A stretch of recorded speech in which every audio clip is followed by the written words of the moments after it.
And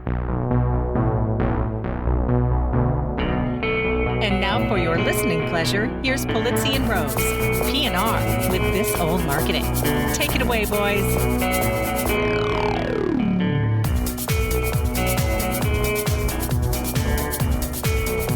Hello, my friends. This is Robert Rose, and welcome to episode number 234 of P&R's This Old Marketing, recorded Thursday, April 16th, 2020. And with me, my good friend, my colleague, and a guy who could single-handedly reopen the economy, Mr. Joe Polizzi. How are you? How are you doing? See, we talked about this beforehand. I'm going to be happy, Joe. Okay. All right. Well, that's good. Because everybody just breathed a sigh of relief, I have to say. I did. The last couple episodes, I have to tell you, I was a little bit down, a little bit, a little bit on the negative side. I can't promise you I won't be. I think I'm going to be real. I'm not going to get down about things, but I want to look at what's going on, like the glass is half full, like without. Whatever. You had that whole analogy about glass of water and all kinds of stuff you were talking about last episode, which I wasn't listening to. But right? But to answer your question, I wish I could open the economy. There's a lot of our friends out there that are having a real tough time. That's right. And we want to see that go away as quickly as possible, and hopefully shed some positive marketing thinking on the world in this episode. So I'm going to stay positive. I don't care what happens. I don't care what gets in my way. Even if you say something that's not right, I'm still going to be nice. You're just going to agree with it. You should just agree with it on principle, just to stay positive. I did give you a lot of it was even on Twitter. A couple of people said that I was very nice to you last episode. That's right. That's right. Because I was mean to start. I was really mean to start with, and then I felt bad about it, and I got progressively nicer throughout the episode. Yeah, which is pretty much the way you operate, right? You open up the morning by being mean, and then you get progressively nicer throughout the day. Now, many people don't know that about you. Well, if I'm drinking, yes, that's absolutely true. I would agree with that. And who I should have it. I'm not drinking right now. We should be drinking, even though it's 12:30 Eastern time as we record, and it's 9:30 here. Yeah. I mean, not that's stopped me before. You should be drinking mimosas. Or Bloody Marys, one of the two. Yes, well, yeah, either one. It's all good. So how have you been? Have you been holding in there? I'm doing as. Here's what I have decided. I have decided that two things. One is I have decided to adopt the old screenwriter William Goldman, who's sadly passed away a couple of years ago, but an amazing screenwriter. He wrote Butch Cassidy and the Sundance Kid and a number of other great screenplays of the 70s. And I have adopted his mentality, which is nobody knows anything. And so I've just stopped listening, quite frankly, to those on the news who are purporting themselves to be experts, et cetera, because every 2 weeks it changes. And so with that, I have also adopted a policy of saying, you know what? The game changes and the players stay the same. And so as I've been telling people, I'm as good as can possibly be because I'm ready to play the game and I'm ready to take on what needs to be taken on. And I'm dealing with all the things that everybody else is dealing with. I've got friends and family who've been furloughed. I've got business I'm trying to reconstruct and reconfigure. And I've got family I'm trying to keep safe and all of that. And I have my down days and my up days, but the way I'm taking it day by day is saying, you know what, bring it on. Let's go. Giddy up. If this is it, giddy up. Let's move this. You know what I mean? And I think, and it's helping. I have to say, it's really helping. It's helping me sort of, and making sure that I take time. I mean, I wrote this in my weekly letter this week. The thing I'm making sure that I make time for is play. That I'm not trying to be productive of every minute of every day, every second. I make time to get out and do nothing other than just roll around in the yard or take a walk around the neighborhood or meditate or do something that is not, purposeful. You know what I mean? You go outside and roll around in the yard? I do, actually. Here's the thing. When I was a kid, I used to play in my front yard. And I would set up army guys and set up these mock battles and all this kind of stuff with, out in my front yard. And I would put them in, and I would climb up in the trees, and I would lay down and, in the flower beds and sort of position the army guys just the right way. And that smell, the smell of lawn and dirt and, still to this day, I just love it. I love it. So in all honesty, I actually do. I get out there and sort of just lay down in the backyard and look up at the sky and just smell the yard and all that. It's very therapeutic for me. I don't think I can ever get that vision out of my head now. About you just going outside and like just rolling around. Yeah. Yeah. You're out. That's what I do. Exactly. That's what I do. Well, we've all become dogs, right? I mean, we've all become, we're excited for afternoon walkies, and we're so excited if we actually get to go in the car, and oh my God, it's food time again. And, we've all become sort of, locked up dogs in our house. But, it's interesting. Which, by the way, you are 100% correct when you say you're not listening to the media or not watching whatever that is, and staying away from some of that news. And it makes me think of, I've been listening to, I listen on occasion to Joe Rogan's podcast, depending on which guest. It's a good podcast. Which really guest good podcast. He has. But on the last couple, he's been really ranting about the media. He's like, the media's doing this and the media's doing that. And I want to yell, of course you can't hear me, but I want to say, Joe, you're the media. Everybody's the media. Exactly. When you say the media, who are you talking about? Are you talking about the president's news conference on ABC News that less people watch and listen to than your podcast? So right, that's right. I think it's like traffic. It's like when people complain and they complain about traffic. No, you're not complaining about traffic. You are traffic. It's like we are all part of the noise doing this. I fully cop to what we're doing now. And that's why I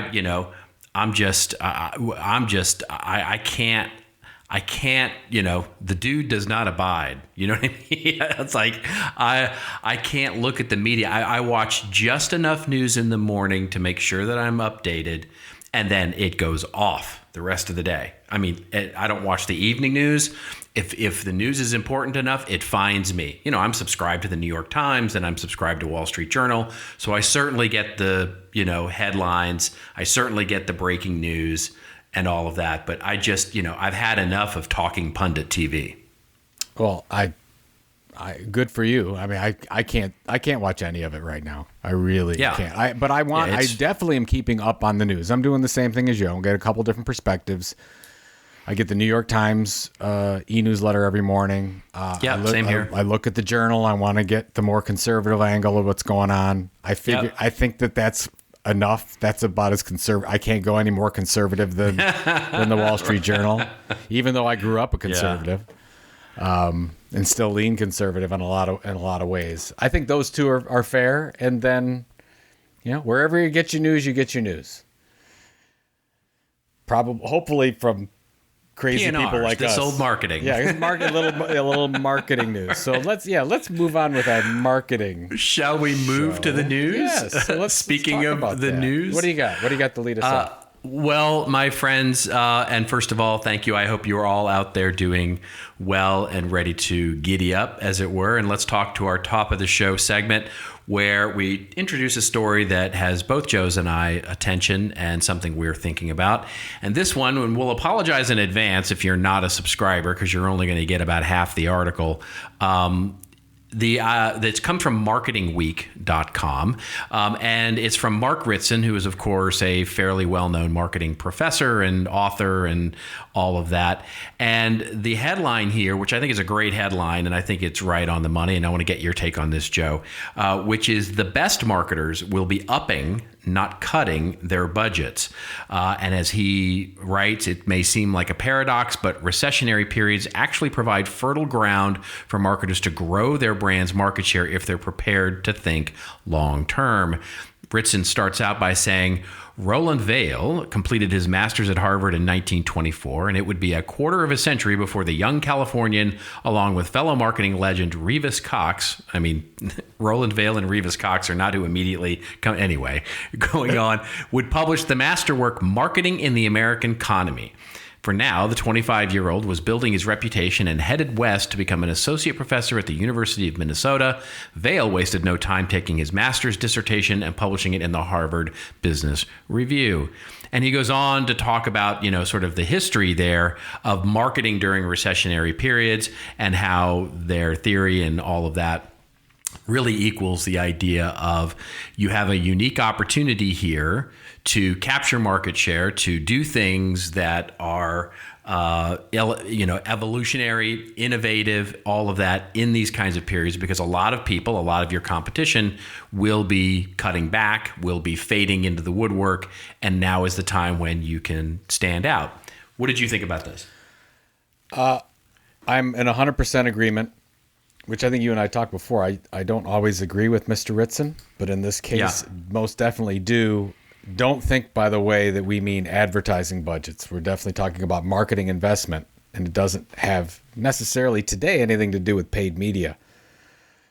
There's a couple things that I would request that the marketers listening to this broadcast do. One is to make sure you have some kind of internal marketing initiative going to make your case to those that hold the purse strings for budget. This is really, really important because I've been through this a number of times during financial crisis and right after 9/11 in the Great Recession, same thing. You have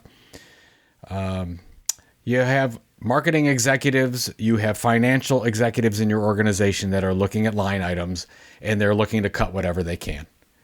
And if they don't understand what you're doing and what you're investing in, they will easily cut what you're doing, even if it's successful. And I've seen this firsthand. I mean, when I was at a publishing company in 2002 and 2003 and they were making cuts, they were just cutting across the board, folks. There was no like, oh, this is working. I mean, we're cutting anything that we can. And if somebody doesn't scream after we cut it, we're going to keep it cut. So that's the first thing that I would say. The second thing is I've been working on this little mini book, and I wrote this section that seems to make a lot of sense. Let me see if this makes sense to you. So I call it the 3 stages of content marketing. And the first stage is right after 9/11. And that was when a lot of companies started to actually look at content marketing the first time. That's when you saw the onslaught of blogs and article marketing, and Google took off, and people looked at content marketing as something where you could be found and you could use in awareness and not just in loyalty retention. And then you had the Great Recession of 2008, 2009. And after that, that's when content marketing actually became a thing, a practice within marketing enterprises. And you started to see job titles form, and you started to see video casts and podcasts and e-newsletters and all sorts of things come through. Still very small when it was, looking at what advertising budgets are, but at least you have something. Now, this is what I'm calling the 3rd stage of content marketing, where we're in right now. And I've never seen a bigger opportunity to build audiences than right now. So from that standpoint, and I know Ritson's not talking about content marketing necessarily, but if you look at what's the best way to invest in marketing, the best way to invest in marketing right now is to invest in your relationships with your customers. It's the absolute best way. How do you communicate better with your customers and figure out what their needs and wants are and deliver on those needs and wants through information, not just your product and service? It's the heart of content marketing. If you can do that right now, when we come out of this, whenever it is, you will have a huge advantage over anyone else. And I don't know how many people, Robert, are seeing this as a huge opportunity right now. But it's almost like this is a pound your fist against the desk, yelling at the world opportunity that we might never see in our lifetimes again, to take to build audiences, to really build close, wonderful relationships in different, multiple ways with different parts of your customer base. And I just hope marketers see that right now. I couldn't agree more. I mean, as you might expect, It's one of those things, as I've been telling my friends, colleagues, clients, this is the time, for those who are frustrated with differentiation, because of budgets, because of brand size, because of the market space that they're in is so noisy. This is your time, right? I mean, and as I told somebody the other day, right now, everybody's avatar is the same size. And so, when you're out there creating your digital content, your digital experience, your content experience in a digital, remote, virtual way, you're just as clickable, you're just as readable, and you're just as valuable as IBM, as McDonald's, as Coca-Cola, as anybody out there. And that's the opportunity, is that for challenger brands right now, if you're a startup, if you're a well-worn brand, if you're a, Fortune 100 versus a, challenger Fortune 10,000, whatever your position in the market space is right now, this is an opportunity to build that tightly knit audience that values what you do, so that you come out the other side of this and, quite frankly, have used this time to build a taller step stool or taller platform, whatever you want to look at it as. And it's really hard and it's really difficult. And it is not to say that this is, Gary V hustle culture, sort of get on it, sort of work till your fingers are dry kind of thing. No, it's about working smarter. It's about not, like you just said, it's not necessarily about spending, $10,000 more dollars. It's about working in a more creative and more, being willing to take some of those risks, vulnerability risks, authenticity risks, brand risks. One of the things that you and I both got hit up with was David Brown's note to the ANA, the Association of National Advertisers. He wrote for them, which was an audience that really needed to hear this, which was around the idea of content marketing and why content was such an important thing. And one of the things that he said that I just literally wanted to stand up and applaud was when he said, listen, the losers in this time are going to figure out a way to do cost cutting. They're going to figure out a way to launch new side brands. They're going to figure out a way to sort of, hedge their bets and all of those things. And the winners are going to be those that really look in tossing all those legacy things aside and look at leaning into creating value for their customers and building audiences and coming out the other side of this as stronger as a result of it. And I think that's exactly the opportunity that is here. Oh my gosh, it just reminds me, and this story, a lot of our listeners know this story, but in 2007, 2008, when I left publishing to start what became Content Marketing Institute, I was pitching the story of content marketing to everyone, to all the leading publishers. And then into 2008, they started battening down the hatches and they said, look, we're not covering content. We're going to cover our core stuff. We just had to let all these journalists, writers go. Joe, we'll run an article for you. But other than that, we're not going to cover what's going on. We're not going to cover what companies are going to do. And I was totally frustrated until I said, well, we're going to have to do it ourselves. Nobody out there is going to do it. Nobody out there is going to cover this. So, started the blog and started to talk about content marketing and started to cover a lot of those case studies ourselves. And those companies that we approached in 2007 and 2008, a lot of those companies aren't around anymore. They're gone because they were doing what you just said, don't do. They were kind of like, okay, well, let's keep what we can keep. It's so horrible. I'm seeing total destruction of our local newspaper here in Cleveland. They've let go something like over 50 journalists in the last month. There's only a dozen or so journalists left on the entire staff now. They're not going to make it. I don't know what they're going to do, but I don't know how they're going to. They're not covering local. Most of what they're doing is they're using AP stories and LA Times stories and things like that. And it's just sad. So there's huge opportunity all across the board to do what you're saying to do. And hopefully people will listen to us and actually see. It's not easy, which is why I want you to go back to your internal content program and figure out who you need to talk to on a regular basis so that they know what your plan is. What is your plan? Do you have a plan to grow an audience? Who's the audience? What are you going to deliver them? Why are you even doing that? What's the payoff from a business standpoint? What if it works? What if it doesn't work? What's the risk if we do it or don't do it? I mean, you talk about these questions all the time in your workshop. This is when you have to get out that whole list of questions and go through them and say, look, we've got to go back to our marketing strategy because what we planned on 2 or 3 months ago when we approved at the beginning of the year is no longer valid. That's right. So that's right. Wow. Yeah. We said we were going to be positive. That was pretty good. Yeah, I think we're being, man, it's going to happen in 2. That felt like I feel like getting up and singing a song or something. We're in a revival. This is, yeah. I mean, I literally, it's so exciting. I mean, speaking of which, but it's so horrible what's going on right now. But it's so exciting if you have this kind of a perspective to see if you can consistently deliver for the next 12, 15, 18 months, 2 years. You will come out of this in an amazing position for your business. Yeah, that's right. So that's exactly and that's how long this is going to take, folks. I mean, hopefully a lot of things will come back to normal. But the economic cycle of this is going to take a long time for us to come out of if you just look at history. So yeah.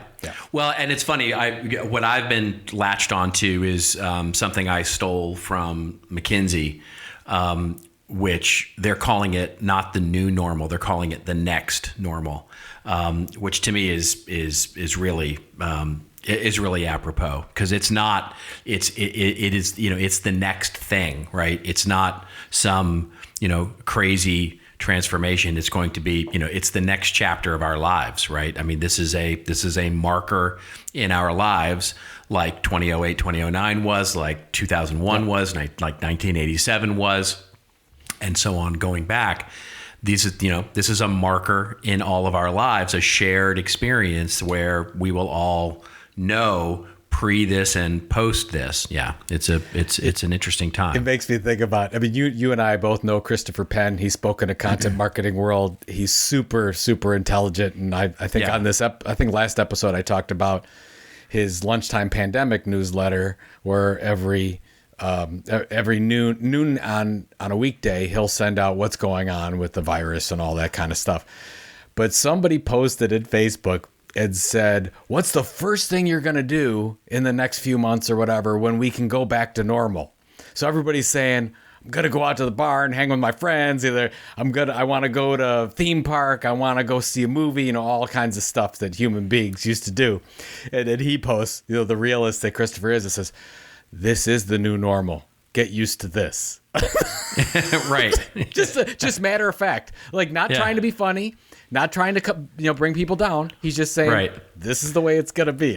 When you said that, that's what I thought of. So. Yeah. All right. Yes. Well, let's move on to our next story here, which actually gets us into our next segment, which of course is a little bit of news and or articles that Joe and I have each pulled from the week that has got our attention and we wanted to talk a little bit about. And this next one segues really nicely from, it's going to seem weird at first, but promise it does segue nicely from what we just talked about in terms of lifting up content marketing. And here we go. Well, the news is out. Joe Biden is now not presumptive, he is going to be the Democratic nominee for president of the United States. And he has been, of course, endorsed by the wonderful Bernie Sanders and, of course, all of the other candidates.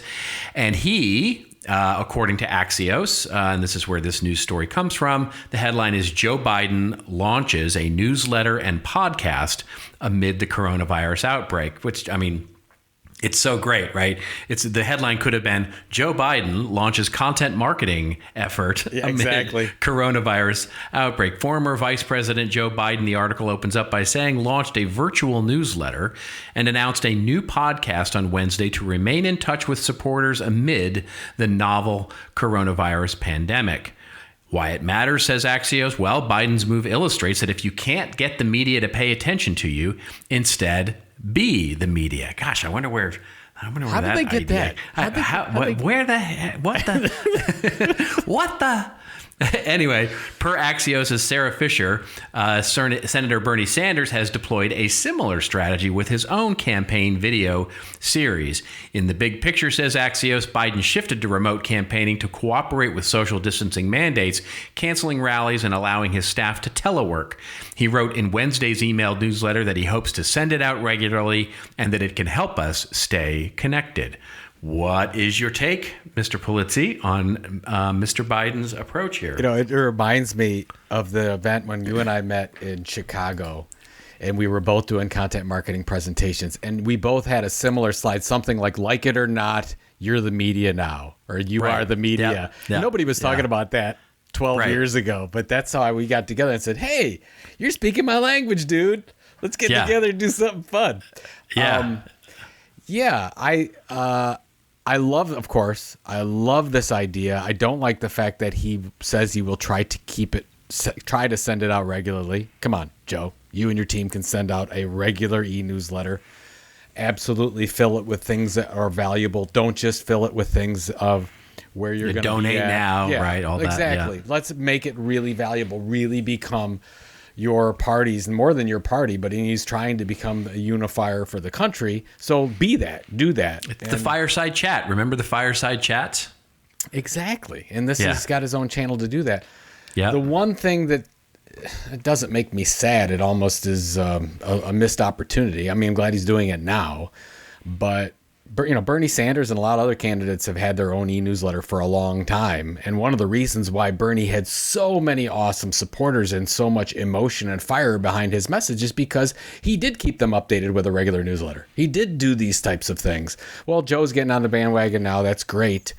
So better late than never. But could you imagine what position that he would be in if he had a 10 to 20 to 30 million person database of supporters, getting an email newsletter, every week or whatever it is, do it like your fireside chats. So I love the idea. The only I'm a little suspect about not really committing to it. I want to see him really hit home with this strategy and say, look, we're going to do this consistently. This is important. We're going to fill it with this kind of information, and we'll see if he does it. So. Yeah, I think you're right. I mean, but this is, this in a small test tube is every single company we've ever talked to since we met in 2008, right? You know what I mean? It's like, oh, we're going to launch a newsletter and a podcast. Well, all right. Now you're in for this for the long term, right? I mean, we're often cautioning our clients, this is not a campaign. This is not something you're going to stop, 6 weeks from now. This is not something that you're going to stop 3 months from now. You're committing to this. You're committing to this for a long time. This is a marathon. This is a product that you're launching. And I think what you're feeling is something that, we feel with every single company where we go in and talk to them about this, where they're like, yeah, I'm committed. Yeah, sort of. Maybe I'll try and send it out regularly. And it's like, no. We need Yoda. Do or do not. Do not. There is no try. And so that becomes our mantra. And we have to, and hopefully it goes even beyond the campaign. Hopefully it goes into, I'm not gonna, maybe just let's hope it goes beyond November. How about that? Well, the one thing yes, exactly. The one thing that I do like about the strategy is you have the, let's say if you call podcasts the more social media type communication vehicle, and then you have the e-newsletter where you have a little bit more control over subscribers. So if they do this right, he can grab subscribers on the platforms where people already are at with the podcast and then promote to get more information on the email newsletter. So he actually gets the names for the database. Yeah. That's just really good. I mean, you don't have to be a podcast. Could be YouTube series, could be Insta, could be TikTok, could be anything, right? So it's just, I like that one-on-one formula. That's the right way to do it. So he's ever advising him. He's not saying, oh, we're going to do the videos too and the podcast and I'm going to do the little talk tick and the whole thing, And then I can just see him. doing that. So anyways, there you go. Very, very nice. All right, let's move on to our next story here, which of course comes to us from, of all places, thepointsguy.com, which of course is a travel frequent flyer, which was like, that's going to be odd for a story, but it isn't, because it is content related. And the headline here is airline in-flight magazines are being pulled. Well, duh, of course they are. The more interesting question the headline asks, will they return after the pandemic? The article opens up by saying 4 of the top 5 U.S. airlines have removed their in-flight magazines. Do we know who the 5th is that didn't? I can't remember. Anyway, we'll get to that. 4 of the 5 top U.S. airlines have removed their in-flight magazines from seatback pockets in the wake of plummeting traffic caused by the coronavirus pandemic. Delta Airlines has removed its Sky magazine from its planes, citing a new aircraft cleaning process, which seems just like, did you need an excuse? Anyway, the magazine, published by MSP Communications, had a pre-coronavirus circulation of 5 million. The last printed issue was March 2020. The April 2020 issue is available online. Delta has not announced a decision about the return of the magazine, said spokeswoman Adrienne Gee. What do you think about this, and what is your take? It's sad to me, because when I got into this business in the late 90s, the in-flight magazines were the poster children, if there were one, for the industry. I mean, you could always, take, whether it was Southwest or Continental Airlines at the time, and take their magazine and hold it up and say, this is what really this is great content marketing. This is great content marketing, and it's consistent. We deliver it every month, and oh, by the way, we make money off it, which is probably, I'm under the assumption, the biggest reason why they're pulling back, because they might be having some pain with selling advertisements into this right now. My concern, I don't want to see this happen, and the article talks about the fact that they should come back. Hopefully they'll come back, the ones that are leaving. But I think you have good insight into this, Robert. I think you made the gesture that they probably were looking for an excuse to cut this anyways. This might be the time to do it. I don't know if you're thinking that, but that's a lot of what I read into this. It's like, they've been wanting to cut this thing for a long time. The thing is they're really well read. There's really good journalism going on in these programs. And for a long, long time, and I don't know how the financials are working out right now, they make a lot of money. Both the publisher and the airline makes a lot of money through all the advertising in this. And so I don't know where it's going to go. I mean, they've been talking about killing these things for years, because we've got the private screening rooms. You can get them on your iPhone or your laptop or whatever, or we have DirecTV in the back seats. I don't know. I mean, what do you think is going to happen with this? Do you think that this is it? Do you think that you've got 1 or 2 that'll hold on? I wasn't actually thinking that when I was sort of making the snarky comment about the excuse. My snarky comment had more to do with, did you really need to say that it's due to the cleaning process? Can you just say, well, duh, there's nobody there to read them. Oh, so yeah, there you go. Why would we produce them if there's nobody there to actually read them? Here's what I think. I think it's not binary or as cut and dry as do it or don't. I think there is certainly a business case to be made to moving to a more digital and or multimedia experience, because of how much multimedia experiences are taking over the airline experience, right? In other words, when I get on now certain airlines, by the way, it's American that's not cutting it. American, of all places, and that's my airline, is keeping their publication going. 3 publications going, by the way, The interesting thing to me is, you get on now and it's, you can download the app and it's got movies and television shows and there is usually, and I have watched it just because I'm that guy, there is usually a airline channel, right, of some kind through the app where you can watch a documentary or a travel show or a how-to show or some TED Talks or whatever it happens to be. Their programming, which isn't terribly well organized for most of them right now. And I could very well see this being a pivot point for many of these airlines to start to pivot a little harder toward a digital or multimedia experience that we used to call airline magazines and now become airline channels, which I think would be probably just as good, if not better, than from a revenue generating and a experiential standpoint. But at the same time, quite frankly, this is a rounding error for most of these airlines, right? In terms of their budget. This is so low. Ancillary revenue. Yes. Oh my God. It's, revenue. it's such a, this is item number 785,000 on the CEO's desk right now. I mean, this is just not that big a deal one way or the other, right? And so I can't imagine that this is, occupying too many executives' time in terms of their attention span to whether or not they're going to actually continue a print magazine on domestic or international flights right now. This is definitely something that is, when we start thinking about the long term, will we look back at the COVID pandemic as the turning point, much as we do look at the maybe 2007, 2008, 2009 timeframe for social media to have really pivoted into an exponential growth. And we look at 2001, 2002 as an exponential growth for a lot of software as a service companies. All of those things, new models and delivery models sort of taking place during these kinds of markers in history. Will we look at this as one of those pivot points? Probably. I think so. But I think the book, forgive the pun, has yet to be written on this. Well, I agree with you that a magazine, by the way, doesn't have to be print.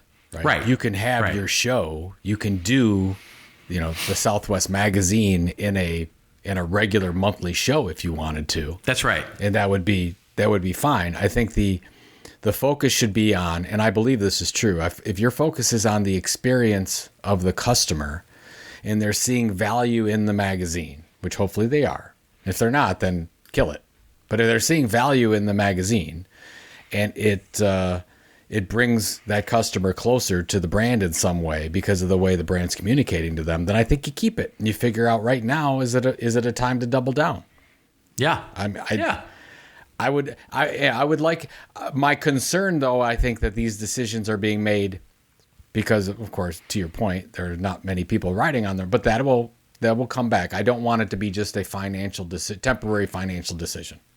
Yeah, what you don't want it is to be just like you said at the top of the show, where it's like it's a decision made because it's an easy decision to make. You know what I mean? Yep. In other words, it's like, because it's item number 785,000, some executive goes, just kill it. Just fine, kill it.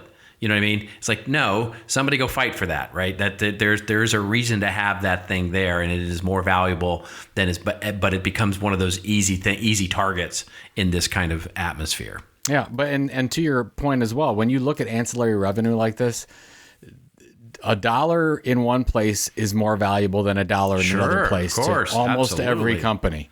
I mean, I played that game for years where, you had publishers that I worked with would say that it's much more important for me to sell an ad page than sell a custom magazine to even at a smaller price an ad page than sell a large magazine or a large content marketing program because they were compensated more on advertising than they were on other things, or they saw more value in it. Yeah, and there's margin, and there's all kinds of absolutely, things. Yeah, absolutely right. All right.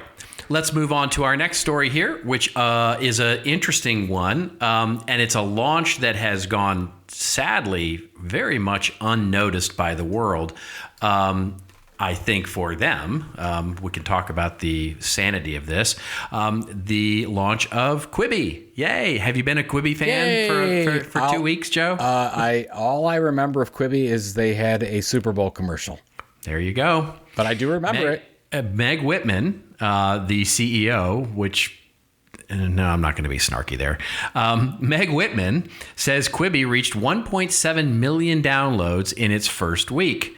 The article that we're publishing from is CNBC.com, and it opens up by saying new mobile streaming service Quibi saw 1.7 million downloads in its first week, CEO Meg Whitman said on Monday's CNBC's Squawk on the Street.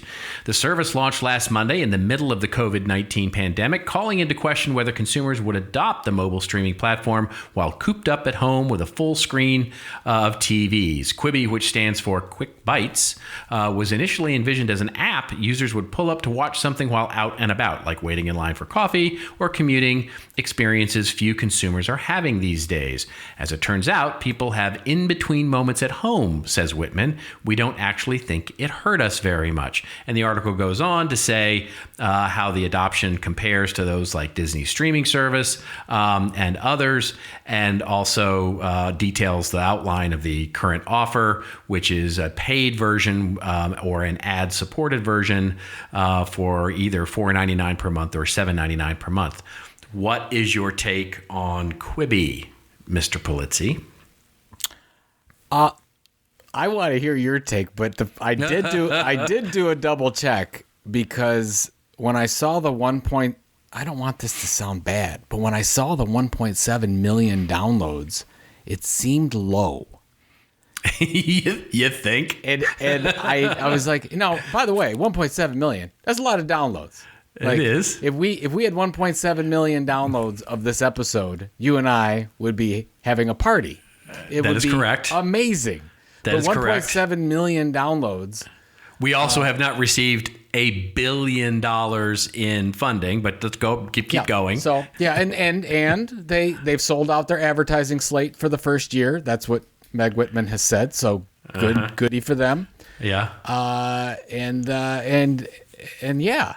I would like to hear what you have to say, Mr. Rose. What do you think about Quibi? Do you think it's going to make it? Spoiler alert, I'm a bit bearish on the Quibi. Yeah. Look, here's the real problem with Quibi. I mean, first of all, I just can't get over the name. Sorry. The name is really just going to always bug me. But let's get beyond that for a moment. They have taken close to $2 billion in funding. And most of that has gone to the original content that they have produced. So first of all, hats off. They're spending the right kind of production dollars, and artists and creators and writers and musicians are getting paid. So, as an economy enabling for the content creators, I couldn't be a bigger fan. Yeah. So this is like a stimulus package for content creators. Let's put it that way. Having said that, as a business, this is, now you're getting my opinion, of course, but this is doomed to go down in a ball of flames. And here's the reason why I believe so. It's not necessarily the business model, which I think is suspect, to be quite frank. I just don't think kids and or Gen Xers and or certainly baby boomers are going to pay $8 a month for 5-minute little bites of shows. Nobody does that. Especially when you have things like YouTube and 1,000 other places. Exactly. And you've got memes and you've got Instagram and that's what you do when you're waiting in line for coffee. You don't want to watch a plot heavy, wonderfully nuanced story. No, you want to watch a cat jumping off a fence onto somebody's face. That's what you want to watch. And so from that perspective, I think the experience is wrong. The experience is, the fact that you can't share this out to your big screen television. You can't really get it, and that kind of experience, I think, is just a mistake. If this were a different kind of, and I think you may see them pivot here. I think you may see them pivot. Definitely will see them pivot. To a more long form, sort of more Netflix-like, more Disney streaming-like service. So I think that will be the play here, and that may save them. That may save them from doom if they can pivot to a high quality and find that House of Cards or find that Tiger King or find that show that really anchors their ability to drive subscriptions. Because 1.7 million subscribers, even if it's on 1.7 million paid subscribers, ain't going to do it. is not going to do it. They've got a long, I did some quick back of the envelope math. And if they're trying to make this thing work from a subscription standpoint, they need, 30, 40, 50 million subscribers to make this work, to get back even close to the amount of investment that they've raised. So, that's my take on Quibi. I think this is fixable, though. I really do. And I think she already hinted to it when she said that they're going to, they hadn't thought about creating a version for the television experience. And they're going to do that because of everybody's at home. Yeah. Well, by the way, that's not true. They did actually, because I've been following it from a couple of years ago when they first started raising money for it. And they've always been saying, sort of in the Daily Variety or Hollywood Reporter, this would only be a mobile thing. This would never be a television thing, that they're focused on creating these bite-sized content, blah, blah, blah, blah, blah. Their pivot now is understandable, but it's a little out of the other side of their mouth. Well, when you see 1.7 million downloads, and you probably expected, I probably would imagine they expected at least 10. 10 was their low, I would think, expectation. And so when this comes in, she's trying to be very positive. Agreed. But when you have let's say the Rokus in the world already set up, and you can easily integrate Quibi into that, and how many millions of people already turn their Roku on, either through a television that's running Roku software or Roku itself, and just like, oh, I'm going to buy this through Roku. Quibi gets the money, Roku takes a cut, everybody's happy. And because there's a real opportunity right now, because let's be frank, most people have watched everything they want to watch on Netflix. Right. For the last month. I mean, you can't watch Tiger King again. You'll just go crazy. So what are you going to do? Well, now you need new alternatives, but they're going to have the same challenge that Netflix and Disney Plus and everybody else has, because they can't create new content right now. Everything's sort of on hold. Yeah, that's exactly right. Which, by the way, again, is another great opportunity for everyone in enterprise brands. Seen, exactly right. I mean, that's, there we go. Yeah. That's exactly right. Well, speaking of which, we have a lovely sponsor we should probably talk a little bit about here. And I'm very excited about the new version of Content Marketing University coming out. If there was ever a time to get your training act together, if you will, and investing in yourself and in your organization, then, about learning the best there is about content marketing education and how to really build a strategy, you're going to want to get that right now. ContentMarketingUniversity.com. Robert Rose and his merry band of misfits have put together a simply amazing program. And you can get ContentMarketingUniversity.com on sale now for $200 off by using the wonderful coupon code FRIEND200. You could be our friend, everyone else's friend, and you'll be knowing more marketing friend if you use FRIEND200. And you need to do this by April 30th to get that discount. We've extended that deadline. So go to ContentMarketingUniversity.com, invest in yourself. Check it out right now. Think it over, folks. I remember when we started this thing. How many years ago has it been? 6, 7, 8 years ago? I don't know how long it's been. And we've been able to be a part of helping so many marketers take that next step in their content marketing journey. And if you're thinking about it, now is the time. ContentMarketingUniversity.com.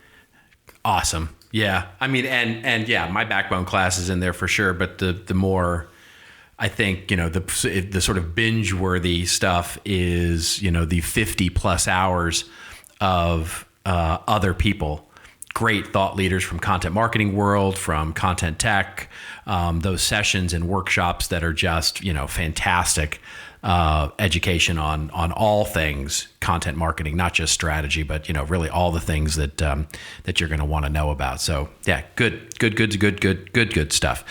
All right. Well, now it is time for our empirically proven favorite part of the show, which of course is our rants and raves section, where Joe and I go off on a little bit of a rant or a little bit of a rave on something that either makes us feel like, makes us. I don't even know these days. I was going to say makes us feel like Dr. Fauci or makes us feel like something else, but nobody wants to feel like Dr. Fauci. No, right, that's it. Imagine by the way, you have to stop saying empirically proven because I do not. Just because one person said, Robert, you're right.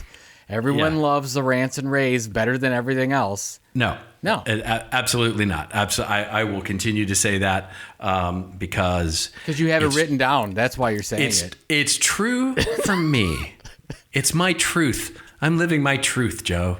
I'm living my truth. Oh, Quibi. Oh, Quibi. That's good. Oh, that's good. You could just if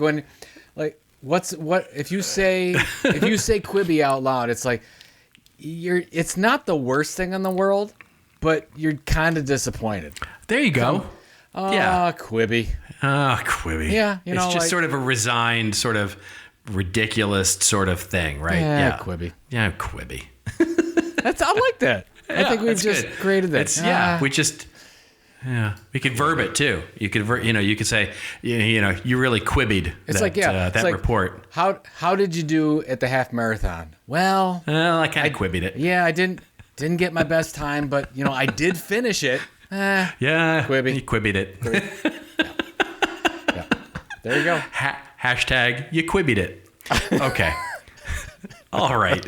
I'm going first here. And because you're going to finish off. We both have raves today, so yay, more positivity for the world.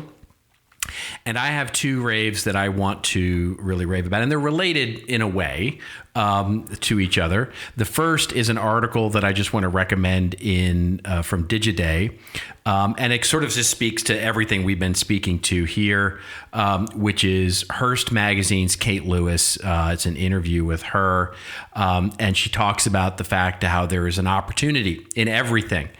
And she talks through how they're adapting editorial content in a time of crisis. And the article says, like every publisher, Hearst Magazines has to adapt in creating content in an all remote world, from putting out magazines to pulling off photos and video shoots. And then there's a video that also speaks to this. And it's just a wonderful feel good thing. Again, apologies. I've just noticed that it's now, if you haven't reached your free limit on Digiday, it'll be behind the firewall. But if are they doing a free limit now? It looks like it. Yeah, it looks like they're doing their limit on the number of articles, because I just literally hit the article again and I've hit my free limit. Now I'm actually a member, so I can sign in here. But I just wanted to call that out. Oh well, you're a member. I bought a membership a while back because it's, for the show and for a couple of other reasons. I bought a membership to Digiday. You can send me your username and password. There you go. Yeah. Just kidding. All those out there from Digiday, thank you so much for the joint subscription. The second thing I want to rave about, if you haven't seen, have you seen the John Krasinski? I've seen all 3 episodes. Yes, I have. I'm just going to, we haven't really talked about it on the show. I mean, I don't have enough really a lot to say about it other than I adore this. This is one of those things where I'll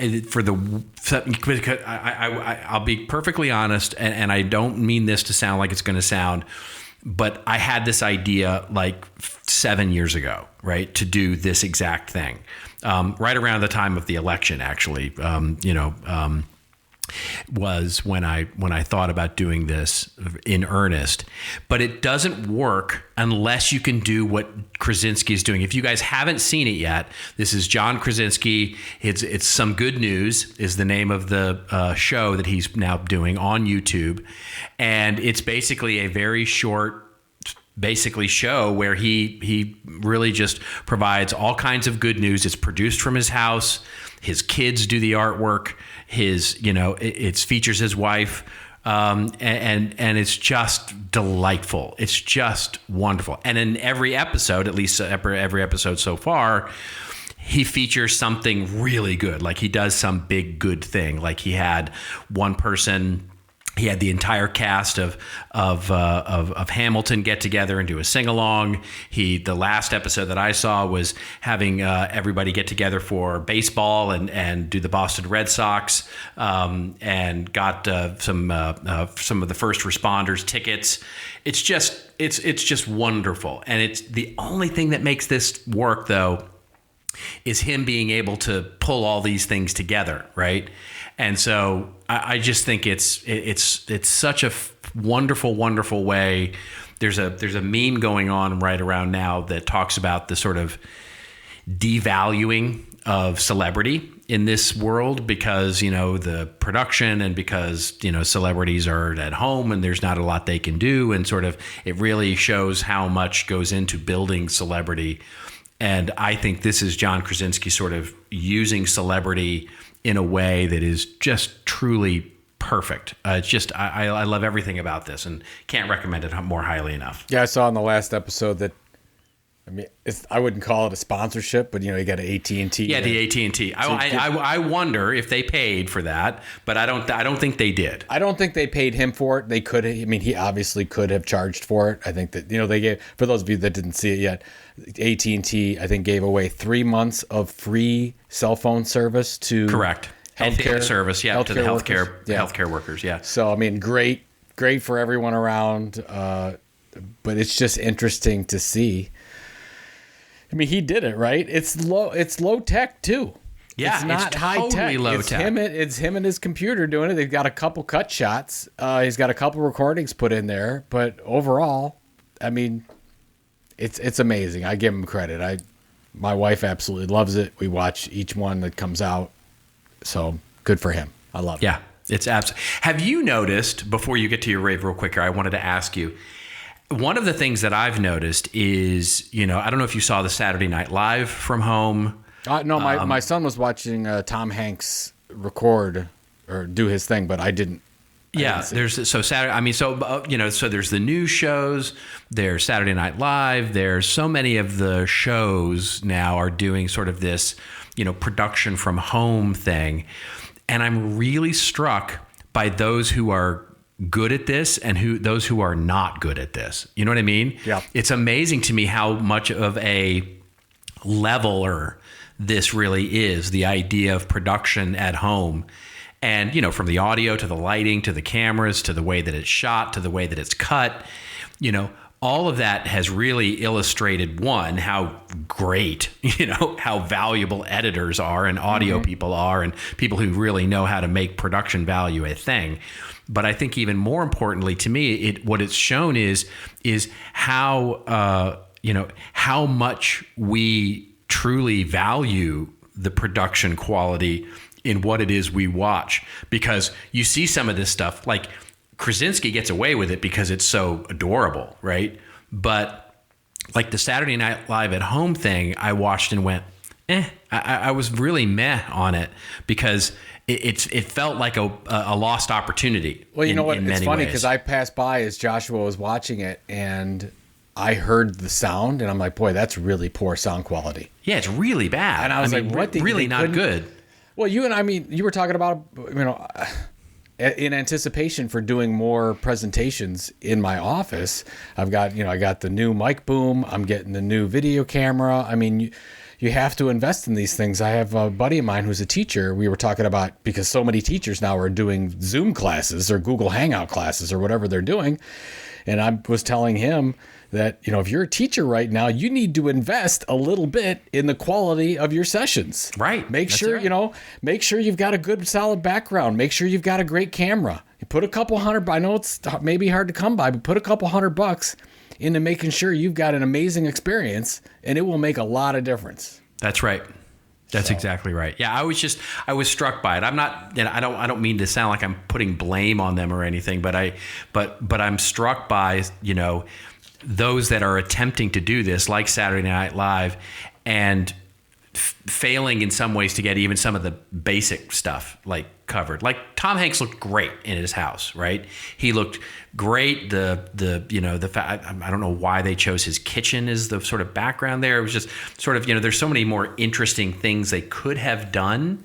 And I'm struck by, and so I compare that, by the way, to one of the church services that I watched on Easter Sunday, that featured very much the same thing, which was going back and forth at people at home who would, like one of the choir singers, she was singing at home, the pastor who was up on the stage alone, doing his talk, alone in the church with a single camera. And there was a couple of other people there, and they were all, doing their social distancing thing and all of that. But it was the production value, and this is just a church, was so good. I mean, it was really, really good. And it was, the sound was fantastic. The lighting was well done. They had clearly worked with the people at home to get their setups right. It was just a very different situation. And I'm just struck by it. Another opportunity to differentiate. Yeah, so, absolutely. There you go. And real quick. Yeah. Now that you took all the time. Sorry. For rants. That's fine. My rave. There was an article in what is this? New York Post. New York Post. Yeah. New York Post magazine, talking about how there's been some consumer magazine publishers that saw a large boost in sales of their print magazines, display magazines, because of the whole coronavirus thing going on. And the reason why I just wanted to talk about this a little bit, and there's actually two sides to this. I do think there is an opportunity right now for print. Now, by the way, I think this boom for print magazines on the shelves at Walmart or whatever, I think that was temporary as people prepared for, some weeks of quarantine, just like you saw no puzzles were available. I think that people were grabbing that kind of stuff. But I do think there's going to be some lasting effects as we're spending more time on our phones and more time at our computers and in front of a screen. I think there's an opportunity for a lean back experience in print. I think that you could see a small little resurgence. At the same time, I think there's even a bigger opportunity. I just became aware yesterday of a large business-to-business publisher that sped up their already sped up strategy of getting rid of all of their print magazines. And basically because of what's happening with the current situation, they just said, okay, we're going 100% digital. And they're getting rid of all of their print, which I think is short-sighted. And especially on the brand side, especially right now when there's this opportunity to send people stuff at home that they want to read. I know I don't understand the move at all, especially if they're used to getting a consistent piece of information from you in print. I think now is the time you invest in that. So knowing this, knowing you have a lot of business publishers out there actually cutting their print when they shouldn't, I think there's an opportunity for brands out there to invest in a print experience, especially at the time when we don't know what's going on. Hopefully the event industry will come back as quickly as possible. We just don't know. We don't have the answers at this point. Yep. There's a lot of things we don't know about in marketing. What we do know about is that right now, the U.S. Postal Service around the world are still going strong.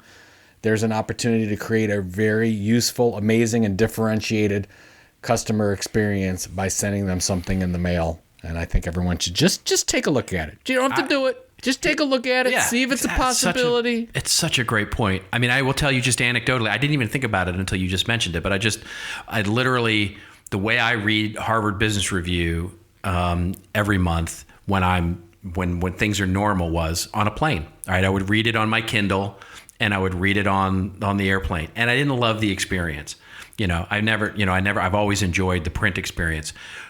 This last couple of months, I've read both issues cover to cover, right? Wow. Cover to cover print. Yeah. Because why? Because it sits right next to my bed. It's a perfect nighttime reading for me. It's perfect. So I fully agree. I smell opportunity. There you go. I smell opportunity. It smells like bacon.